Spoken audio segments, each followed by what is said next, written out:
Hello guys.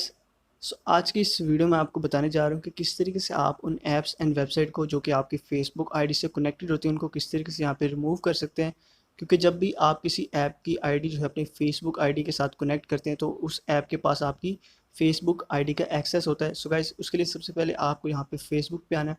और Facebook पे आने के बाद आपको जो अपर राइट कॉर्नर के ऊपर मेन्यू का ऑप्शन मिल रहा है आपको यहाँ पे आना है और सबसे नीचे मेन्यू में स्क्रॉल डाउन करके आपको सेटिंग एंड प्राइवेसी वाले ऑप्शन पे आना है और दोबारा से आपको यहाँ सेटिंग्स पे क्लिक कर देना है। और सेटिंग्स में आने के बाद गाइज आपको सिंपली स्क्रॉल डाउन करना है और सबसे नीचे आपको एक परमिशंस का ऑप्शन मिल जाएगा और परमिशन में आपको यहाँ पे ऐप्स एंड वेबसाइट के ऑप्शन पे आपने यहाँ पे क्लिक कर देना और गाइज आपको यहाँ पे वो तमाम ऐप्स मिल जाएंगी जिनके पास आपकी फेसबुक आईडी का एक्सेस है या फिर जिनको आपने अपनी फेसबुक आईडी के जरिए यहाँ पे लॉगिन किया हुआ है। और गाइज वो ऐप्स भी यहाँ पे आपको शो हो जाएंगी जिनको आपने यहाँ डिलीट कर दिया, लेकिन डिलीट करने के बाद भी उनके पास आपकी फेसबुक आईडी का एक्सेस रहता है। तो गाइस, किस तरीके से आप उस एक्सेस को यहाँ पे रिमूव कर सकते हैं। सो गाइस, किसी भी ऐप को आपने यहाँ पे जो है ओपन करना है और ओपन करने के बाद यहाँ पे आपको एक रिमूव का ऑप्शन मिल जाता है। सो गाइस, अगर आप इस रिमूव वाले ऑप्शन पे क्लिक करें तो आप जो है